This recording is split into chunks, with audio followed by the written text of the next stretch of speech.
So if you're a videographer watching this, a video business watching this, I'm going to talk to you about brand story. I believe is the absolute holy grail when it comes to making content for brands. Brand stories allow you to work a lot less and make a lot more money. And in this video, I'm going to break down on how you can position it, how you can sell it, how you can create it, and how you can become a brand story specialist. So saddle up, get some pens, get some paper, and I hope you enjoy. What I'm about to share with you is how I scaled my business, how I did less work for more money. There's a lot of gold in this video and a lot of things that I'm going to share with you. If you take notes down and you actually take the wisdom and the experience from what I'm going to be speaking about, I've got a Google Doc prepared for you. The reason I do Google Doc is just because it's easier for me to get what's in my head into your head. And that's why I want this channel to be as effective as possible for you. So today what we're going to talk about is why your next client will pay you 50K and how to find them. This is a big deal. Brand story arguably is one of the most, not only the most profitable things you can sell to brands, but arguably the most creative, fulfilling wise, particularly if you pick the right niche. If you get the right niche and you get the right client, you will have an amazing time, almost like creating a small cinematic movie for your client. So I'm just going to give you, for those of you that don't know me, that are new to the channel and don't really know who I am, I'm just going to give you a little bit of a backstory on me. I was from unfailed creative to thriving brand story creator. I call myself a brand story creator or a brand story creator director. Is how I sort of positioned myself 15 years ago when I did my agency. My journey in visual storytelling started 15 years ago when my son was diagnosed with autism. This led me, and I remember it very, very clearly, where I was when I got told I was in the Holiday Inn. I remember the phone call very clearly. It set me on a journey to basically really deeply connect with him. And I knew that I had to learn about psychology. I had to learn about social interaction. And I immersed myself into social dynamics. I read books on seduction. I read books on human connection. I read books on things like how the brain works, like dopamine and things of that nature, because I wanted to connect. And what it led me to is storytelling. Through the journey, and I also had a passion for film and photography and anything imagery. I found myself in the early days consistently seeing my vision and voice being overlooked. When I first started my business and I went out into the market, what led me to storytelling was the psychology of my son. But basically, when I first started, the journey was incredibly hard. People wasn't really listening to me, and I was still trying to figure things out. I don't know if you've ever been in that stage in your early stages of your career when you were as a creative director and you're still trying to figure out your voice and your taste and your style, and you're trying to get your thing together, you're trying to get your skills up, your talent up, you're starting to understand camera and aperture and shutter speed. And that was really taking a toll on me in the beginning stages because all my energy was going into that and not going into what I would call client acquisition now, or lead generation, or sales, or the ability to develop this particular offer to clients. So I found myself in the early days just consistently seeing my vision and voice being overlooked and disregarded, treated as something more like a human tripod. I call it human tripod because it's like when you get a client and they have a strong vision, and I, in the early stages, would be around them people. I had nothing to say. I just did what I was told to do. I felt almost like very disposable. I didn't feel like they were valuing much. They just know that I knew how to operate a camera. I was more of a creative technician than I was a creative director. It left me feeling sort of out of the creative process and divorced from the entire reason I got into filming, which was to tell stories. And hence, storytelling came through my son when I was learning about psychology as a way to connect with him. That's what it was. And then obviously I started to look deeper into it, how brands can use it as a vehicle to drive sales, to drive trust, to drive emotional connection, to raise their perceived value, but ultimately to help them things like retain staff, retain clients, build sales, build a voice. But the main thing was to differentiate themselves. If you got two apples and they both taste the same, and one has a story wrapped around it, how the apple potentially came from XYZ, mountains of the Himalaya, or came from this place, you almost feel this sense that this is a different type of apple versus that apple. And that's what I felt like I was doing. This wasn't until I discovered the concept of brand stories. So this is when I discovered it. These highly powerful cinematic brand assets flipped the script for me and gave me the best of both worlds. So as I said, it's very untapped. Not many filmmakers know about this or even really zone in on this or really put any focus on brand story, but it really is one of the most profitable things that you can do. You can get paid up to 350,000 to 500,000. You can get paid, I was averaging between 30 and 100,000 per brand story that I was selling. And it gives you the creative fulfillment that you actually are looking for. You are literally being assigned to create mini movies for brands. And if you have a strong creative process and a strong creative methodology, you get to lead the client on that. And it becomes almost like a passion project. In a lot of ways, it did for me. And it can lead you to some of not only the creative fulfillment side of it, but it can also lead you on a crazy adventure. It took me to New York. It took me to Singapore. It took me all around Australia, to Spain, to Europe, and all over the world. And some of the stories and the things that I did when I was creating these brand stories has been absolutely not only creatively fulfilling, but also just a magical journey, and got paid a lot of money to do it. It drove client results. It gave me creative control and got clients to listen as they could clearly understand these films would drive an outcome. And this is the key. This is so valuable for them because it differentiates them. And this is the main thing it does, is it really, particularly if a client is aggressive and going after market share, a brand story can carve a message into the market that can sort of seep into the heart of the prospect and make them feel emotionally connected, or give them clarifying a brand's message and showing how it's different. The amount of impact that has on the brand in terms of their client acquisition infrastructure, or other words, customer journey, is huge, because people they have buying behavior, and people cross-check things, and people go look at why they should buy from this particular person versus that particular person. And if there is an epic 30-minute cinematic story experience with maybe a company's why, fight, or contribution, and they feel like just buying their product is a part of something, or it takes them on that sort of cinematic journey where they can see themselves in the story, it just has a massive impact. So, brand story for you. Let's see if this is for you. For those of you that are first time on my YouTube channel, please like, subscribe, stay on the channel. I'm going to be putting out a lot more content like this. Really, really powerful, impactful stuff. If you're interested in joining my free academy, which is called the Growth Academy for Filmmakers, you can head over to the link in the bio. It's a free school, so you've got access to that. And if you are interested in just skipping all that and working directly with me and my team to build your video agency, there should be a link somewhere down there where you can book a call in with myself or one of my producers. This is for you if you're interested in this. So you don't have an issue with your client delivery. Okay, you have the thirst for storytelling, but have the inability to get clients and buy into your ideas, meaning they're just not listening to you. Your current model is draining your creativity and your love for filmmaking. And this was huge for me, especially in the early days. Like, I didn't have that sense of like I was a storyteller. I was just getting told what to do all the time and getting paid a day rate. It was really bad.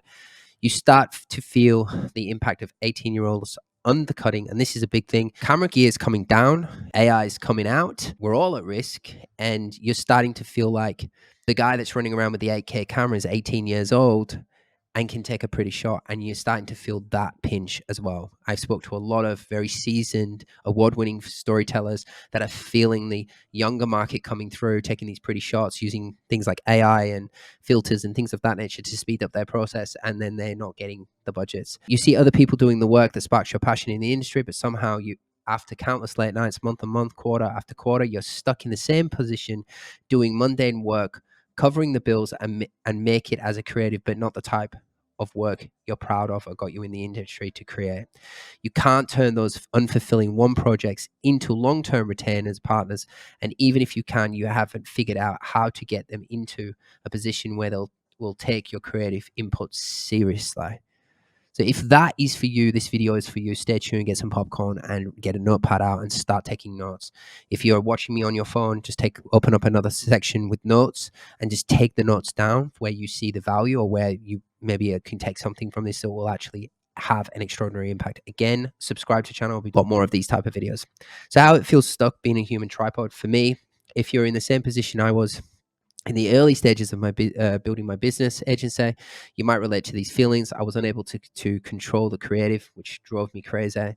I'm feeling undervalued. I was feeling overwhelmed by the workload. I was frustrated. I was undercharging as well. And at creative fulfillment versus the business, they're the despite your success, you felt like a prisoner to the business. And this has happened to me a lot, where I was getting stuck in the edit room doing these talking head videos, things that I just was not passionate about. And I was in there for hours, and it just turned into a feast and famine mode, where it would be like, when I'm editing and when I'm creating, I'm not out selling, I'm not meeting new people, I can't build my business. So this is how I felt.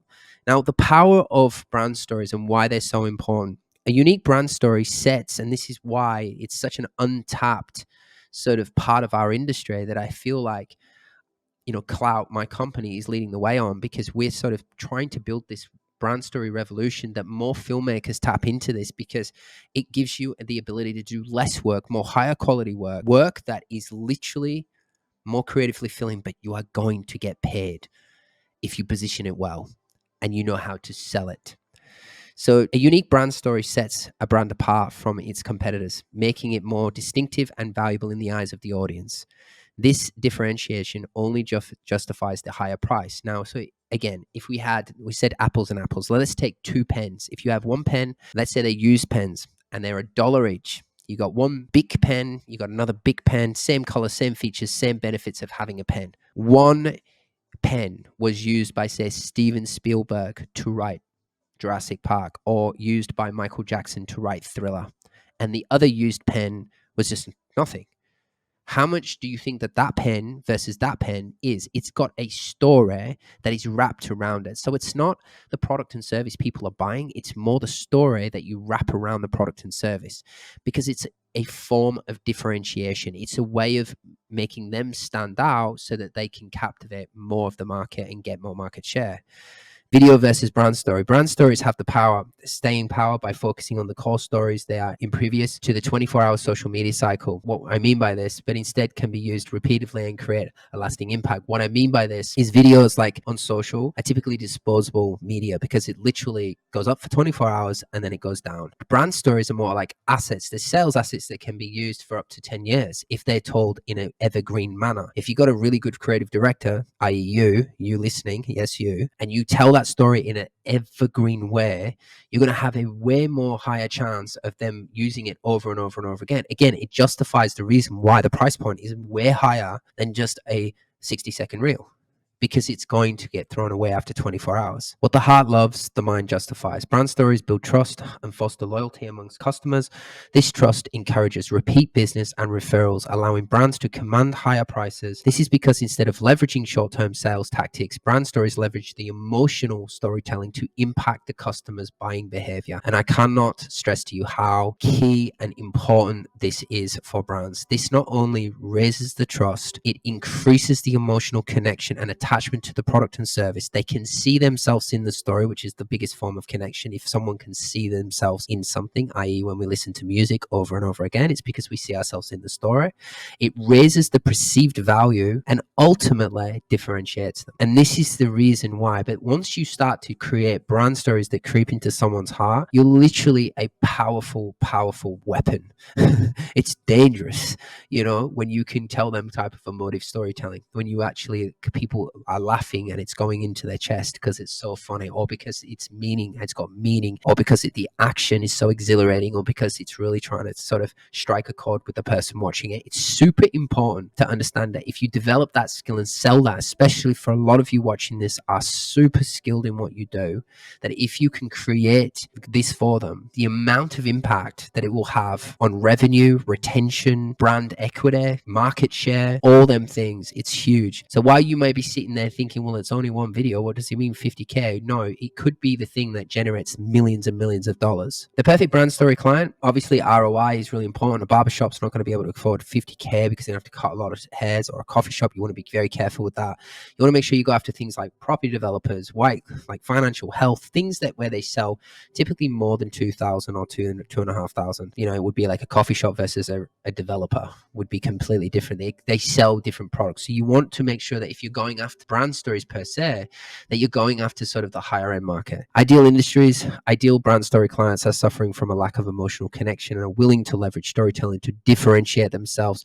For example, these companies like Apple, Airbnb use emotional, customer-centric narratives to strengthen their brand equity. High-value clients in these industries often need storytelling to build brand loyalty and drive the customer engagement. Identifying the 50K opportunities, although there are many ways to identify the premium opportunities, there is one factor that will be the identifier more than another: the outcome your prospect seeks. Big point there. Take a pause. Think about that, because this is everything. Finding out this on the discovery call is literally everything. A client looking for $1 million result will invest into their success at a whole different level than someone looking for just a 70 to or 100K result. It's just completely different. So you want to find the aggressive brands, the ones that believe in storytelling. We're not looking for sink and swim type of businesses that are just in survival mode. We're looking for that want brand story, that appreciate brand story, that need brand story, that need the differentiation, that they're up against the big five, so to speak, and that you're going after them. I typically like to play in the top 30 to 40% of an industry, meaning the ones that are doing fairly well. I always go straight to the top and then kind of work my way down. How to craft an effective brand story. And this is important. So I'm going to give you somewhat of this, and my channel will elaborate on this more, and I will go down this road with you. But a lot of you watching me are already skilled up in terms of how you tell stories. This is how I told stories, and this is what I did.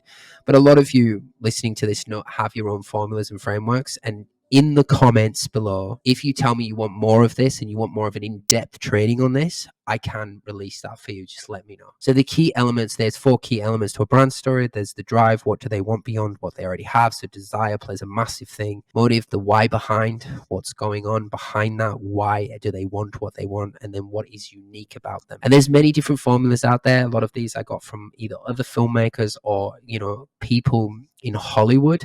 No one's hiding the frameworks. No one's saying that this is gatekeep. These are the ones I picked and the ones that I went with. Intention. A brand story's purpose should be summed up in 5 questions. What is the most inspiring thing about the story? What makes it different? What is the target for the story? How do they want the audience to feel? And this is a big thing. What is the overall message do they want to feel? What do they want the audience to do? And that's the call to action, because the brands need to have an ROI of a video, in my opinion, even if it's just like, share, comment. It typically is the next step. It's either share this video, it's either contact us here through this link, or pick up the phone and start ringing me. The story arc that we used in terms of the creative direction I did was this story arc. I got this from sort of Netflix, but I'm using different ones. The first one I would set the brand. So let's say I'm telling a story, it would be like, I would tell a character.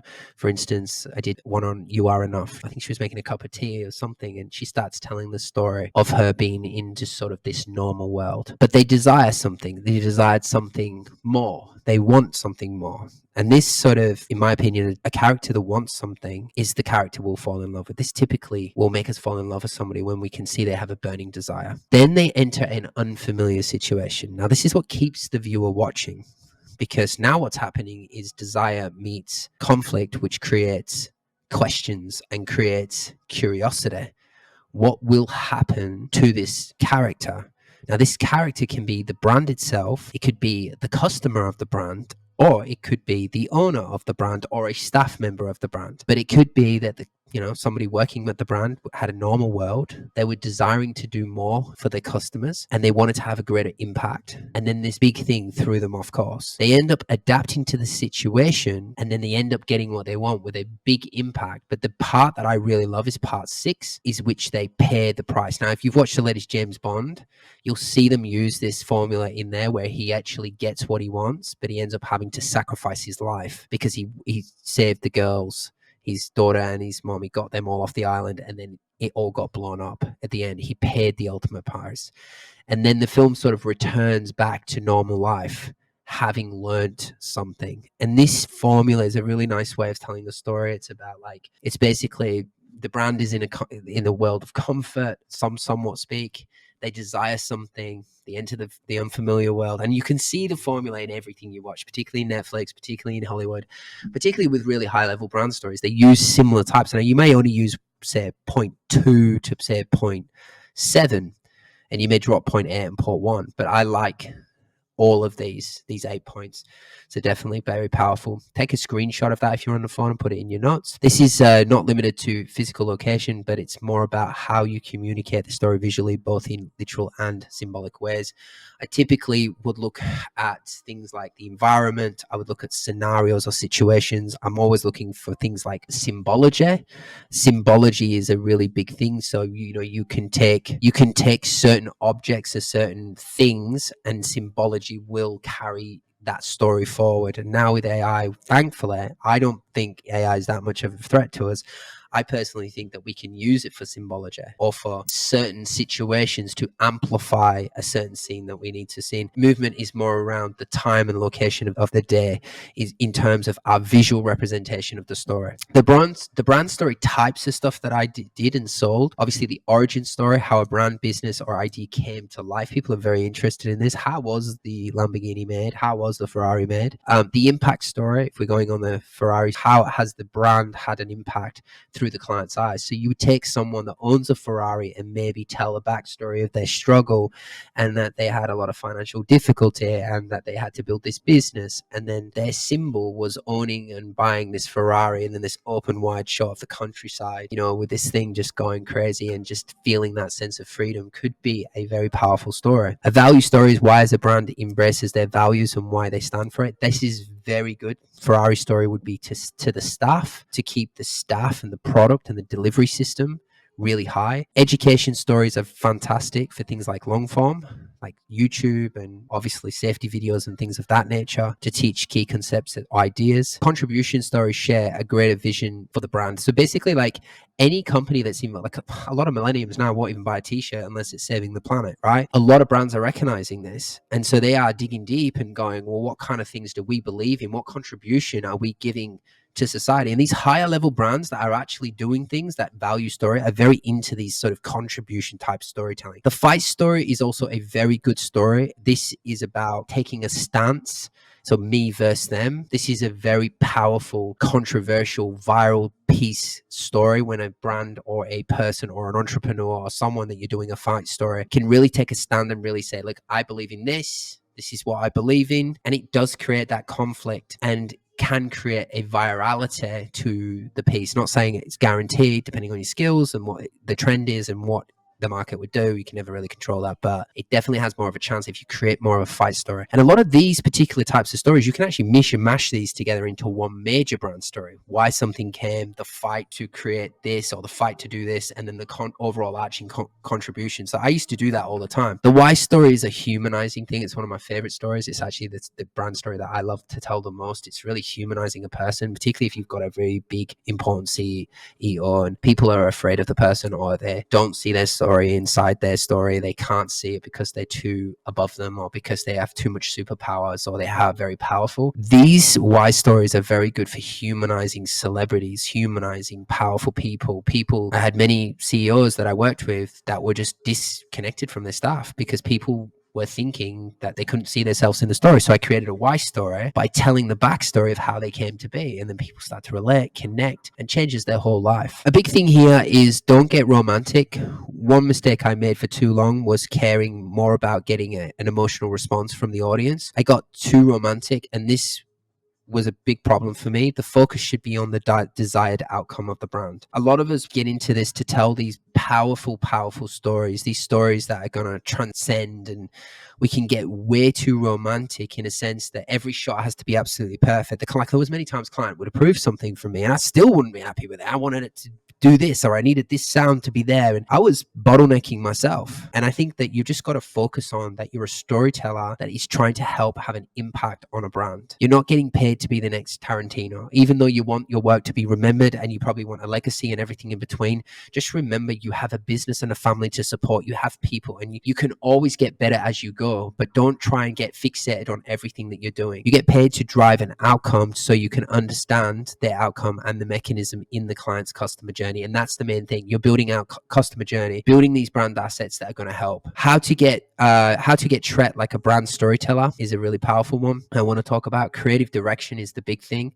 The fastest way to find yourself shifting from being a human tripod, and I say human tripod like I'm downgrading or being insulting. I'm not. It's just creative technicians versus creative direction is a very different thing. And I just think that you will always be way more valued if you are helping with the added value of helping a story unfold versus just talking about ISO and shutter speed. Yes, there's a place for that, but if we had to compare apples to apples, I know what I would want is I would want more of the storyline versus someone that just knows how to operate a camera. Videographers to scene strategic partner and a brand storyteller is by taking control of the creative direction. And that's the big thing. Creative direction is more than just an artistic vision. It's a guide that forces and shapes a project, ensuring that it resonates with the audience and aligns with the client's goals.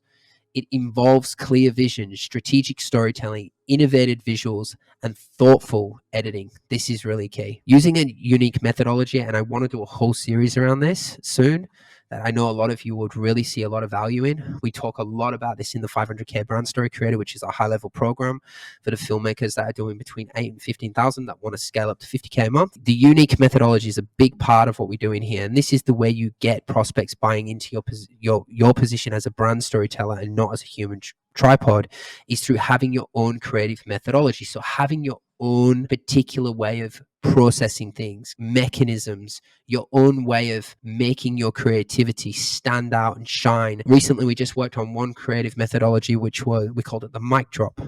And this is an award-winning filmmaker. We've just basically put together a method for him. It's called the mic drop method, and it's his, and no one else can get it. The reason why that stands out is because there's a creative process behind it. There's thought into it. It's his creative IP, intellectual property. He created it. It's his. And this makes you stand out. It's almost like having your own KFC ingredients, so to speak. This is a unique mechanism and process that which through you tells all the stories. By having this in your arsenal, it makes you far easier for your prospects to see, feel, and believe in your skill set and believe in your vision. So to sell your first 100K brand story or 50K brand story or your first high-end project, let's say, first you need to sell the value. Your price and budget will only ever be an objection in the absence of value. And I love this statement so much. It's such a powerful statement. You will never have an objection if they can see the value. If you want to increase your price without drowning yourself in deliverables, you must learn how to sell and deliver value. It is a non-negotiable. If you want to make a lot of money being a highly paid cinematic storyteller, you're going to have to learn how to exchange value with words, tone, intention, expression, process, methodologies. You're going to have to know how to do this. So focus on the strategy over the execution. Don't talk about the creative technician stuff. Talk about the overall impact. Ask questions around the impact. How long have they been trying to obtain that? These are kind of the things that you need to understand so you know what is valuable first and foremost by identifying it. Understanding the client's customer journey is one of the big things you can do intimately. Understanding what will drive the viewers into action, very important, because you can reverse engineer from what the audience needs to see, and ultimately delivering impact and value. That is really what it is. And you've got to unpack that by getting that intel out of there. Pricing is just, remember, people want what they can't have and chase what moves away from them. So act like you're the price and not their budget, and watch their energy change. This is just about literally, like, I had a client that I went into, I think it was, I won't say who it is, but it was a big car company. Let's just say top 7 brands in the world. Walked in, he had feet on the desk, and he basically was talking to other people on the phone. I'm sat there for like nearly 3 minutes. I'm starting to get a little bit annoyed. And at this point, I'd already sold like hundreds of thousands of brand stories, and I'm thinking, there's no other motherfucker in here that's going to be able to help you the way I am going to help you. That's the self-conviction I had and belief in my body, right? And I prized that. And he got off the phone. He says, you're the video guy. He said, how much are your services? And I said, well, first and foremost, I said, my name's Michael. And then I said to him, first and foremost, I just want to work out if we even like each other, if we even, want to work together. I said, I don't need any more money. I've got all the money I need in the world. What I'm looking for is fun clients, respectful clients, and clients that I can have impact on. And he quickly started to realize that I shouldn't be speaking like that to this guy. He took his feet off the desk, asked his PA to get me a coffee, and we went into a fairly deep conversation. And it's because I literally respected myself enough to say, I'm out of here, I'm not working as a human. I'm not working like this. And so that's your job, to be able to position yourself as the prize. So fit with your offer. Need, do they have a clear need for the product and service? That's the other thing. Don't try and sell something that somebody doesn't need. The budget, is their budget aligned with your pricing and your pricing structure? Just make sure that that's down. Key decision makers, are you engaged in individuals who have the authority to make a decision? Don't spend 3 hours with someone that has no influence or no decision. It's just not worth it. Go straight to the top. Get the person that signs off. Are they stakeholders who are influencing the decision? Good question. You need to know all that stuff. Potential impact, growth potential. Does clients have potential for future business or referrals? Good question. You need to answer it. Industry relevance. Are they in the industry that benefits from your offering? And these are key things in the niching process that you need to really get down. The buy-in, interest levels. Are they actively engaged and responsive to your communication? Commitment. Do they demonstrate commitment and seriousness about your project? Alignment, company culture. Do they value and the business practices align with yours? It is in some cases important. Are they big on telling human stories? If that's aligned with you, then go all in. But if they're not, and they're not even interested in it, and they're more interested in sort of salesy, gimmicky stuff, then they're either going to go through a rebrand or they just don't align with you. Reputation, what is the reputation in the industry? And that's important. Brand stories. I tapped holy grails in video marketing assets. And I believe that this is the strongest way that you can get cash injection into your business, build a system around and start selling these monthly and build a small team around you that you can highly profit from and have really creative, fulfilling business, especially if you go into the type of stories that you really want to tell. The key to a thriving in competitive market is storytelling. And this is the key. It's not the technical job of the video. Soon everything's going to be replaced with robots. But the actual vision, your perspective will never be changed. Thought leadership will never die. So take control of your business growth and transform your approach with our 500K Brand Story Career Program. For those of you that have got this far in the video, I want to say congratulations. You are very much taking your business serious. And this might be a good question to ask yourself. Do you need some help? If you do, in the link below, somewhere around this video, you will be able to find me. Reach out to us and we can do a one-to-one conversation where we talk about you coming and working with us a lot more closer. We have a full system for this. We have everything laid out. It's very easy to implement. It gets you quick results, very fast results in terms of our impact to you, in terms of lead generation, sales processes, and the main thing, which is your offer and your positioning. For those of you that are not in a position doing under 8K a month, we do have a free academy, which is called the Growth Academy for Filmmakers. You should be able to see the link down below. So I want to thank you for those of you that got all the way through this video. There's some really, really key, important things here. The big thing is how to get treated like a brand storyteller is a big one. This story formula is one of my favorites. I love doing this. You know, you do 15 seconds of keeping in the comfort zone and then client with desires. I just loved creating this. This is good. Take a screenshot of that. And the perfect brand story create a client is like, if you have tried to sell these, just make sure you go through this as a checklist, maybe on your notes on your phone, making sure that they have got an ROI, that they're not selling something too cheap. They are the ideal customer, and that you are identifying that they are aligned to you in a big way. Remember this part as well, which is the power of storytelling and the differentiation. Videos are more disposable in a world of social media now, and brand stories are more about assets. And the other one that I want you to take note of, the type of brand stories you can tell, and you can spin them different ways depending on what the client needs. Again, for those of you that are not like to subscribe, hit the like and subscribe button down below, and thank you for watching.